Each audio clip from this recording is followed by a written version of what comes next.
with Coach Leo Osher. Coach, welcome back. And congratulations. Finally, nakapanalo na ulit yung San Miguel. Ano po yung nagbago? And also, going to the second half kanina, doon kayo nakalaro. What were some of the things that worked, the adjustments? First of all, thanks again. I was able to have another opportunity to coach the team, and I would like to thank those people who helped me for saving my life.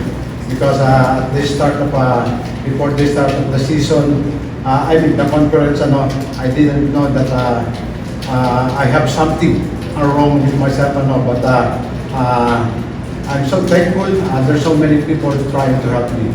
And here, I'm back again to coach the team. I'm so happy to be back and give us another win. And I think this is my first time since May 15. And at the start, I'm really nervous because I'm just trying to feel the rhythm of the game. And I'm so happy because even though I'm not coaching in the past 6 games, I'm always in the practice. I'm trying my best to be with the team, to inspire them, but they want me to coach, so I'm here. I'm thankful dahil I think baka 99% na ako okay, but still have to recuperate because as possible I want to get back to where I am belong, and the reason for this win, I think we're able to balance the scoring. And if you imagine, bench points namin 63, and that's what I'm looking for the team. And at the same time, we're able to limit the pass break points of our opponent, which I think converts very good in pass break and all. And then another thing is the turnover. Turnover very limited, and we have a lot of assists. And you can see naman Junbar, he don't want to score, but he has a lot of rebounds and assists, 10 assists and 21 rebounds, and that's the sign of a good player. He's not thinking of himself, he's thinking of his teammate. And George is playing really well because I know he has the rhythm, and we keep on communicating regarding this game and how I coach the team. But at the end of the day, we respect each other. Thank you, George. With that, we open the floor to questions from the media.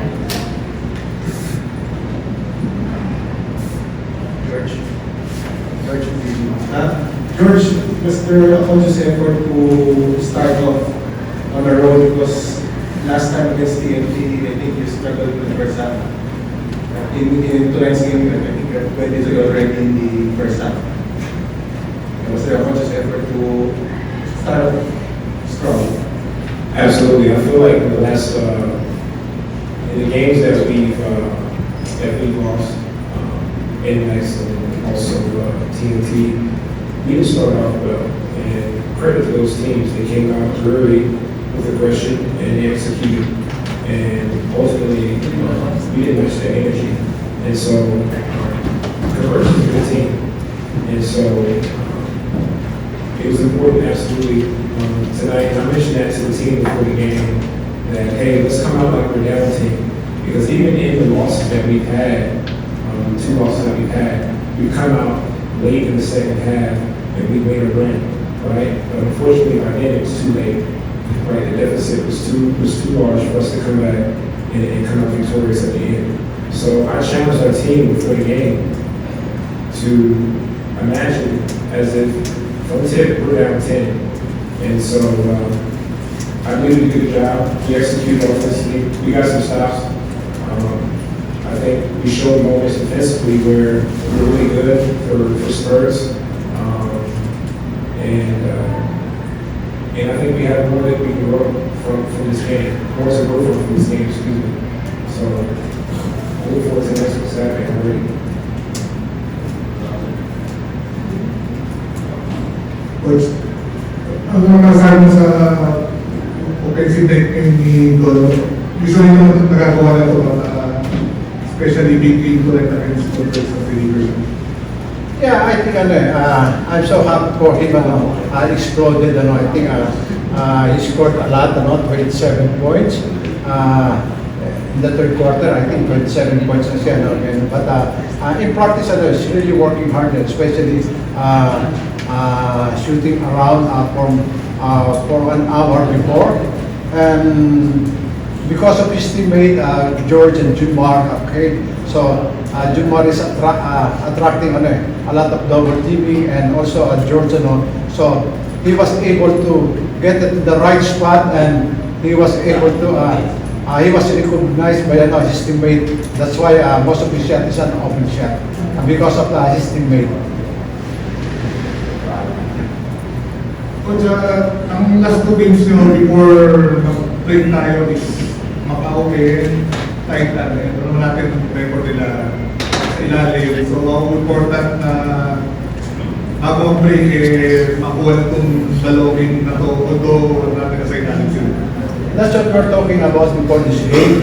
We need to win these 3 games for us before the break to assure to be in the top 4. And then come at the break, and also we have something to do to improve our game, because as of now, we need to improve in terms of chemistry, to know each other, because the team on the other bracket is really playing well. You don't know yet who you will be opponent in the next round. But this is a good thing that's happening to us against Converge won, and then against Macau, we cannot discount them, because every time now we play, any other team, they are all prepared, because for them, beating San Miguel is something else for them. Coach, I asked Coach Dale, the next two games are against Macau and Titan. The first round you beat them natin yung Macau and 14, Titan ay calendar. How you call it to keep, not to take a step back for taking this long break? I don't understand the question. You play Macau and Titan, they're below the standing, so important is it not to take a step back and get those two games before you guys take a break. I think you can answer that question. I think against those two teams, that's equally important against Index, against Tocatex and Converse. That's equally important. Every win is very important for us to get into the next round. George, good evening. Did you see Calvin Abueva mimicking you when you made the trade and putting a crown on his head? Calvin Abueva. Number 8 from Converge. Number 8. Yeah. Okay, what about? What? What did yourself? Did you see him mimicking, Oh, really? mimicking your act, putting a No, crown I on didn't his see it. head? No, I missed this one. But okay.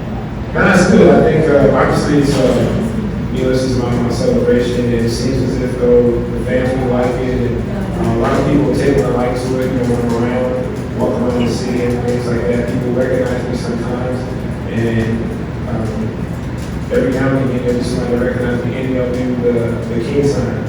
And so that's kind of starting to become like our staple. And yeah, for sure, if the players want to take it on and do it too, go on to it, man, go ahead. You know what I mean? All the merrier. It's all good. But no, I didn't see it.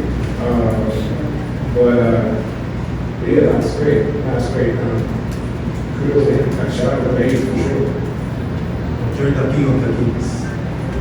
I think it happens after he made 2 free throws. And they're about to run.